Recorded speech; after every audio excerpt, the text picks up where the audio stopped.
Este es el aula de convivencia donde vienen los niños y niñas bueno, pues que se portan mal cuando le ponen una infracción. Ahí hay un ejemplo de uno. Bueno. Claro, por aquí, dentro del baño. Con la entrada del baño. Aquí, ¿sabes? Después de besar,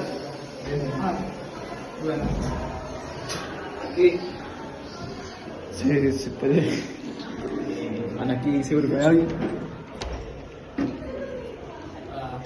Buenas.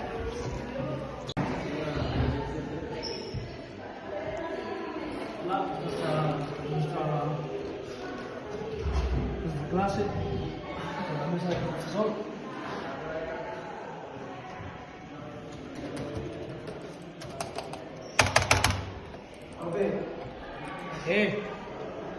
¿Voy a ir al baño? No, no así. Ve. Rápido,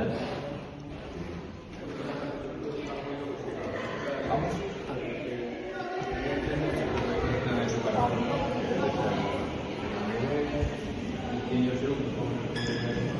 Hay baños para hombres y para mujeres.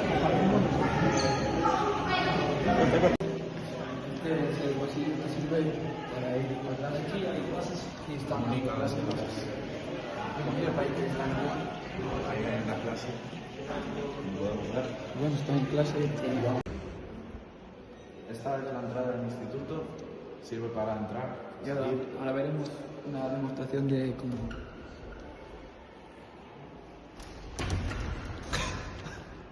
Sí, para entrar y pasar al instituto. Ahora vamos a una clase.